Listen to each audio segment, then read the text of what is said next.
بسم اللہ الرحمن الرحیم۔ السلام علیکم ورحمۃ اللہ وبرکاتہ۔ جب میری ماں کی دوسری شادی ہو رہی تھی میں بہت روئی تھی، اگرچہ اس وقت میں چھوٹی سی تھی، لیکن مجھے یاد تھا کہ میرے والد کے ساتھ کیا ہوا تھا۔ ہوا یوں کہ ایک روز وہ اپنی زمینوں پر گئے تو کسی دشمن نے ان کو گولی مار دی اور وہ موقع پر ختم ہو گئے۔ میری ماں بیوہ ہو گئی اور میں یتیم ہو گئی۔ باپ زندہ ہو تو سبھی اس کی اولاد سے چاہت کرتے ہیں، اب خاندان والے پیار کیا کرتے، وہ مجھے منحوس کہتے۔ 5 برس کی عمر میں زمانے کی ٹھوکروں میں آ گئی۔ سچ ہے یتیم کا اللہ کے سوا کوئی نہیں ہوتا۔ علی پور میں میرے باپ کی زمینیں تھیں۔ باپ کے بعد چاچا نے زمین پر قبضہ کر لیا اور دھوکے سے اپنے نام کروا لی۔ وہ اور ان کے بیٹے ہمارے خون کے پیاسے ہو گئے۔ جب ان لوگوں نے جینا دوبار کر دیا تو خالہ نے ماں کی دوسری شادی شہر کے اللہ بخش کے ساتھ کرا دی۔ جب میں نے 5 جماعتیں پڑھ لی تو ماں نے مزید پڑھانے کے بجائے مجھے گھر کے کاموں میں لگا دیا۔ بدقسمتی سے جس شخص کے ساتھ ماں کی دوسری شادی ہوئی وہ مستقل مزاج نہ تھا، کبھی کماتا اور کبھی بیکار گھر میں بیٹھا رہتا۔ اس طرح گزارا مشکل ہو گیا اور گھر کا سکون بھی مالی پریشانی کے سبب جاتا رہا۔ روز کے فاقوں سے تنگ آ کر ماں مجھے لے کر ماموں کے گاؤں چلی آئی۔ اماں اپنی دوسری بیٹی جس کا نام صبا تھا اسے بخشو ابا کے پاس ہی چھوڑ دیا، کیونکہ وہ سوتیلے ابا کی بیٹی تھی۔ ماموں کے گھر ہم کو کسی نے بے سکون نہیں کیا، 2 وقت کی روٹی بھی مل جاتی تھی۔ مجھے صبا بہت یاد آتی تھی۔ بخشو ابا کے گھر میں اس سے کھیلتی اور اس کو سنبھالتی تھی۔ صبا نے ابا کو بہت تنگ کیا اور رو رو کر بیمار پڑ گئی۔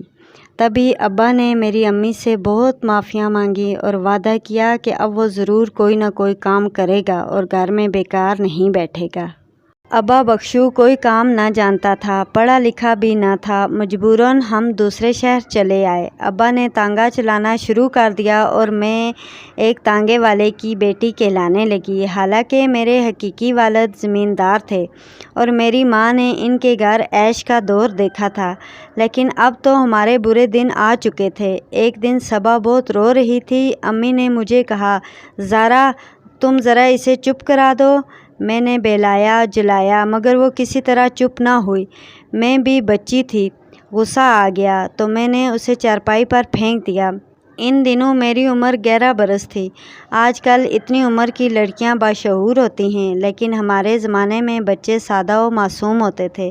مجھے بھی اتنی سمجھ نہ تھی۔ ماں نے برا بھلا کہا اور دوبارہ حکم دیا کہ منی کو اٹھاؤ اور چپ کراؤ، لیکن میں نے ان کے حکم کی تعمیل نہ کی۔ اس پر ماں مجھے بددعائیں دینے لگی اور گھر سے باہر دھکا دے کر دروازہ بند کر دیا۔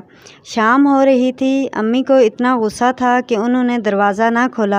مجھے کتوں سے ڈر لگتا تھا، بہت دستک دی مگر امی پر کوئی اثر نہ ہوا۔ میں نے یقین کر لیا کہ اب ساری رات باہر ہی گزارنی ہے۔ یہ سوچ کر بخشو ابا کے تانگے ہی میں چھپ گئی اور روتے روتے سو گئی۔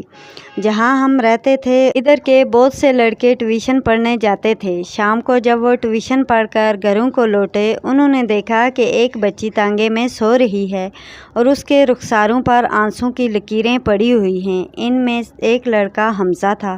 وہ ایک بڑے زمیندار کا بیٹا اور امیر خاندان سے تھا۔ حمزہ نے جب مجھے بے خودی کے عالم میں تانگے میں پڑا دیکھا تو اسے ترس آیا۔ اس نے مجھے جگایا اور کہنے لگا، زارا اٹھو، گھر جاؤ، شاید تم کھیلتے کھیلتے تانگے میں سو گئی ہو۔ میں اٹھ نہیں رہی تھی۔ اٹھو زارا، اس نے مجھ کو جھنجھوڑا، رات کا وقت ہے، تمہارے ماں باپ پریشان ہوں گے۔ میں جاگی تو یاد آیا اماں نے دھکا دے کر مجھے گھر سے نکالا تھا، تبھی پریشان ہو گئی اور رونے لگی۔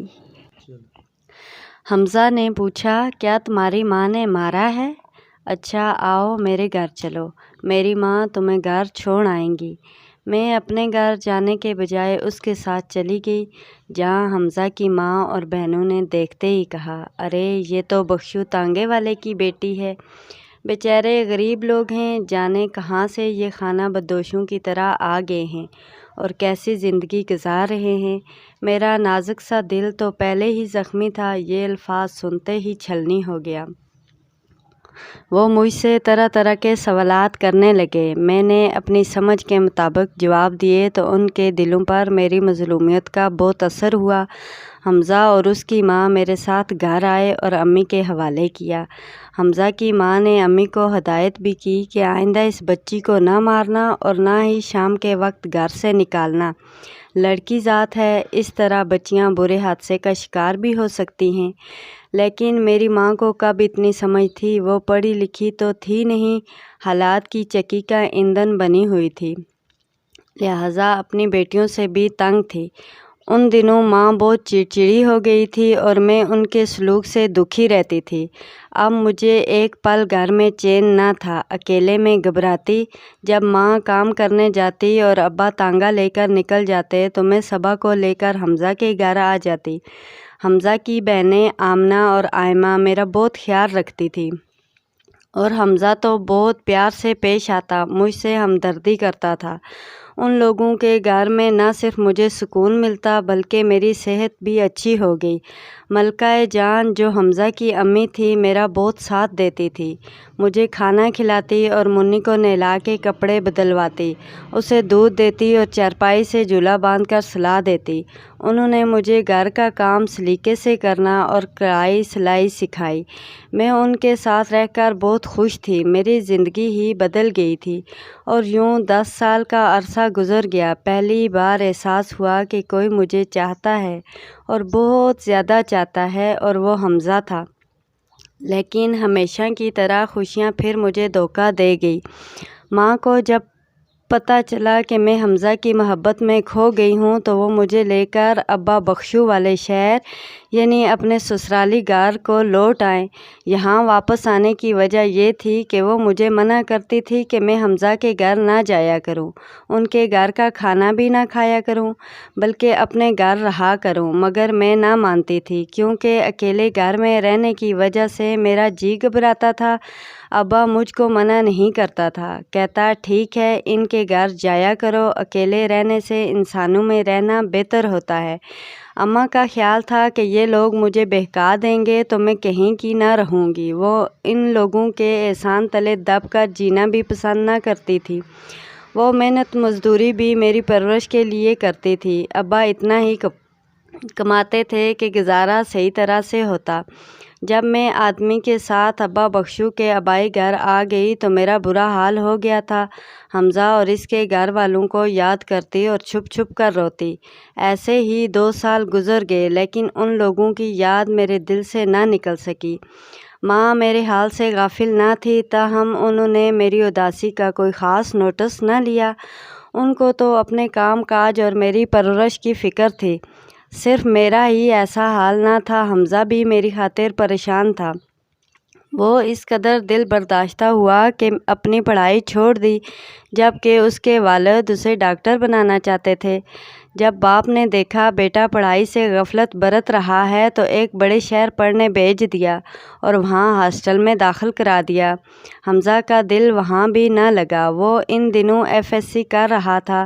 ایک دن وہ اس شہر آ گیا جہاں ہم رہتے تھے۔ یہاں اس نے ایک اسٹور پر ملازمت کر لی۔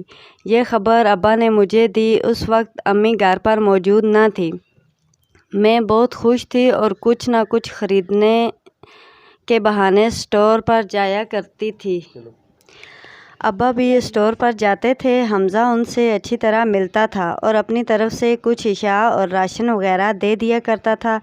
رقم بھی ان چیزوں کی اسٹور کے مالک کو خود ادا کر دیتا۔ ابا بخشو کی آمدنی کم تھی، چوری چھپے نشہ بھی کرنے لگے تھے۔ ان کو اور کیا چاہیے تھا، وہ مجھے اسٹور پر جانے سے منع بھی نہ کرتے تھے، بلکہ اماں کو بھی نہ بتاتے میں حمزہ سے ملتی ہوں اور باتیں کرتی ہوں۔ یہ بات کب تک چھپ سکتی تھی؟ اماں کو پتہ چلا تو انہوں نے طوفان اٹھا دیا۔ اسٹور کے مالک سے جا کر شکوہ کیا، اس نے حمزہ کو سمجھا بجھا کر اس کے گھر بھیج دیا۔ وہ جب گھر گیا تو خوفزدہ اور غمزدہ تھا۔ بیٹے کو غمزدہ دیکھ کر باپ نے بجائے ڈانٹ ڈپٹ کے اس کی دلجوئی کی اور شرط رکھی کہ وہ دل لگا کر پڑھے گا تو اس کے لیے میرا رشتہ مانگ لیں گے۔ یہ بھی ان کی شرط تھی کہ وہ FSC میں اچھے نمبر لائے گا۔ حمزہ نے وعدہ کر لیا، جی لگا کر محنت کی اور میرٹ بنا لیا۔ سچ کہتے ہیں محبت میں بڑی طاقت ہے اس نے اس طاقت سے کام لیا اور شاندار رزلٹ دیا۔ اس کے والد اپنی شرط اور وعدے سے مجبور ہو گئے اور اپنی بیوی کے ہمراہ ہمارے گھر آئے۔ حمزہ کے لیے میرا رشتہ طلب کیا۔ لوگ مجھے تانگے والے کی لڑکی کہتے تھے، جبکہ میرا حقیقی باپ تو زمیندار تھا، لیکن قسمت نے مجھے بے آسرا اور یتیم کر دیا تھا۔ بہرحال وہ لوگ بڑے اچھے خاندان سے تھے، جبکہ میں ایک تانگے والے کی بیٹی کہلاتی تھی۔ ماں کو تو اس رشتے پر خوش ہونا چاہیے تھا، لیکن وہ میرے چچا کے رویے اور ناانصافی سے ڈسی ہوئی تھی۔ ان کو زمیندار طبقے سے ہی خوف آتا تھا، لہٰذا خوش ہونے کے بجائے انہوں نے نفرت کا اظہار کیا اور حمزہ کے والدین کو رشتہ دینے سے انکار کر دیا۔ وہ لوگ افسردہ ہو کر چلے گئے، میں بھی روتی سسکتی رہ گئی۔ جانے میری ماں کے جی میں کیا تھا، شاید وہ میری شادی اپنے بھائی کے بیٹے سے کرنے کی آرزومند تھی۔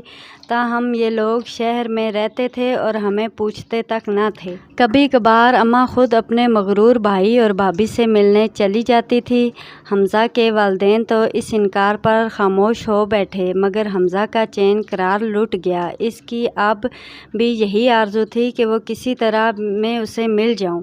ایک دن وہ مجھ سے ملا اور کہا کہ تمہاری ماں نے تو انکار کر دیا ہے، وہ کسی طرح مانتی نہیں، کیوں نہ تم میرے ساتھ میرے گھر آ جاؤ، وہاں ہم شادی کر لیں گے۔ یہ سن کر میں خوفزدہ ہو گئی اور اسے جواب دیا، حمزہ، بے شک میری ماں ظالم سہی، مگر میں اپنے غریب والدین کے چہرے پر یہ کالک نہیں مل سکتی کہ گھر سے بھاگ جاؤں۔ میں یہ کام نہیں کر سکتی، تم مجھے بھول جاؤ، میں تمہارے ابا کو منا لوں گا۔ اس نے کہا، ابا تو راضی ہے، لیکن ماں بھی کوئی ہستی ہے، میں ان کی بددعائیں نہ لوں گی، اور تم جانتے ہو یہ تانگے والا میرا سوتیلا باپ ہے، میرے حقیقی والد تو فوت ہو چکے ہیں، میں ان کی روح کو تکلیف نہیں دینا چاہتی۔ میں ایسا کہتے ہوئے بہت رو رہی تھی۔ اس نے بڑی منتیں کی، وہ گاڑی لایا تھا جو سڑک کے پار کھڑی تھی، لیکن میں نہ مانی، جس کے باعث وہ بہت غمزدہ ہوا۔ وہ تو یہی چاہتا تھا کہ اچھے خاندان کی بیٹی ہے، اچھے خاندان میں آ جائے، مگر میری غیرت نے گھر سے بھاگنے کو گوارا نہ کیا۔ حمزہ چلا گیا اور میرا سکون بھی ساتھ لے گیا۔ اب مجھے کسی پل قرار نہ تھا، میں اب ہر وقت روتی رہتی تھی اور کہتی تھی کہ میری آنکھوں میں درد ہے، تاکہ ماں کو پتہ نہ چلے میں روئی ہوں۔ ان دنوں مجھے اپنے جینے مرنے کا ہوش نہیں تھا۔ تبھی ایک دن ابا نے کہا، زارا، تم بہت اداس رہتی ہو، ذرا نہا دھو کر تیار ہو جاؤ، میں تم کو تمہارے ماموں کے گاؤں کی سیر کرانے لے چلوں، وہاں تمہاری خالہ رہتی ہیں، ان کی بچیوں سے ملو گی تو خوش ہو جاؤ گی، اماں وہاں جانے سے منع کر دیں گی۔ میں نے جواب دیا، تم ان کو وہاں کا مت بتانا، قریب کے گاؤں میں میری بہن بھی تو رہتی ہے، اس کی بیٹی کی شادی ہے، میں کہوں گا تم کو وہاں لے کر جا رہا ہوں تو وہ منع نہیں کرے گی، بلکہ ان کو کچھ بتانا ہی نہیں ہے، واپس آ کر بتا دیں گے، وہ کھیتوں میں کام کر رہی ہے، ابھی نکلو چلیں، شام سے پہلے ہم لوٹ آئیں گے۔ میں بھی اداسی سے تنگ، اپنے ماحول سے خفا تھی۔ ماں تو ان دنوں مجھے اپنی دشمن نظر آتی تھی۔ میں ابا کی باتوں میں آ گئی اور تانگے پر بیٹھ کر سیر کو چل دی۔ ابا مجھے شادی میں لے جانے کے بجائے کہیں اور لے گیا۔ یہ ایک گاؤں تھا، بڑا سا پختہ مکان تھا، ارد گرد آبادی تھی، کسی کھاتے پیتے شخص کا ڈیرا تھا، اس کی بیوی اور 3 بیٹیاں تھیں، لیکن بیٹا نہیں تھا۔ اس کی بیوی نے اپنے شوہر کی ہدایت پر ہماری مہمان نوازی کی اور عمدہ کھانا کھلایا۔ ابا نے کہا، تم تھوڑی دیر یہاں رہو، میں ابھی آتا ہوں، پھر تمہارے ماموں کے گاؤں چلیں گے۔ اس کے جانے کے بعد مجھے پتہ چلا کہ ابا مجھے اس آدمی کے ہاتھ بیچ کر چلا گیا ہے، تو مجھے یقین نہ آیا۔ اس گھر کی عورت بولی، میرا خاوند کہتا ہے کہ گھر میں کام کاج کے لیے خریدا ہے، لیکن میں جانتی ہوں کہ اس نے تم سے نکاح کرنے کے لیے تمہیں خریدا ہے، کیونکہ میری 3 بیٹیاں ہیں، بیٹا نہیں ہے۔ اس کی بیوی نے سچ کہا تھا، اس نے مجھ سے زبردستی نکاح کیا۔ میں بھی اب ماں کے پاس جانا نہیں چاہتی تھی، کیونکہ اس کی ضد کی خاطر مجھے یہ دن دیکھنا پڑا تھا۔ جب مجھے پتہ چلا کہ ابا مجھے بیچ کر چلا گیا ہے تو میرے پیروں تلے سے زمین نکل گئی، مگر اب رونے دھونے چیخنے چلانے کا وقت گزر چکا تھا۔ مجھے بتایا گیا کہ تم کو اب یہیں رہنا ہے، میں اور میری بیوی تم کو عزت سے رکھیں گے، بشرط کہ تم جھگڑا نہ کرو۔ اور ہمارے ساتھ صلح و سکون سے رہو، تم کو یہاں کوئی تکلیف نہ ہوگی۔ اب میں جاتی تو کہاں، میں تو ان لوگوں کی قید میں تھی، ان کے کسی حکم سے انحراف نہ کر سکتی تھی۔ نہ جانے میری ماں کو میرے بارے میں کیا کہا گیا، نہ جانے ماں پر کیا گزری، مجھے خبر نہ تھی۔ کچھ ہی عرصے بعد مجھے پتہ چلا کہ میری ماں کو بتایا گیا تھا کہ میں کسی کے ساتھ بھاگ گئی ہوں۔ ماں ایک خوددار عورت تھی، اس نے زمانے کی سختیاں میرے لیے برداشت کی تھی، وہ یہ صدمہ نہ برداشت کر سکی اور اللہ کو پیاری ہو گئی۔ اس دن میں بہت روئی۔ سوتیلا باپ اب میرے لیے بے معنی تھا۔ سوتن ایک سمجھدار خاتون تھی، وہ اپنے شوہر کی فرما بردار تھی اور اس نے مجھے بھی پیار دیا۔ سوتن نے بڑی بہن کی طرح میرا خیال رکھا۔ اس کی لڑکیاں میرے آرام کا خیال رکھتی تھی، وہ کہتی تھی کہ ہم کو تو بس بھائی چاہیے، کیونکہ ہماری ماں کسی آپریشن کے سبب بچے کو جنم نہیں دے سکتی۔ ہم چاہتی ہیں کہ ہمارا کوئی بھائی ہو اور وارث ہو۔ ابا نے ایک دن حمزہ کو بتایا کہ میں کہاں ہوں۔ وہ بیچارہ تو یہ سن کر بوکھلا ہی گیا کہ میں ایک ادھیڑ عمر اور دل کے مریض شخص کی ملکیت ہو چکی ہوں۔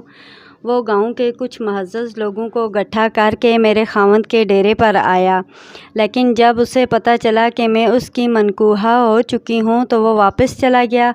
میں ادھر روتی اور پچھتاتی رہی۔ کاش کہ حمزہ کے ساتھ ہی بھاگ کر اس کے گھر چلی جاتی تو میری اس کے ساتھ شادی ہو جاتی۔ جس سوتیلے باپ کی لاج رکھی اس نے کیا کیا؟ حمزہ کی ڈیرے پر آمد کے بعد میرا شوہر بہت شکی مزاج ہو گیا۔ پہلی بیوی سے کہتا اس پر کڑی نظر رکھو، مگر وہ عورت اعلیٰ مزاج کی تھی، مجھے کچھ نہ کہتی۔ میرا جی گھبراتا تو محلے میں اپنے ملنے والوں کے گھر میں بھی لے جاتی۔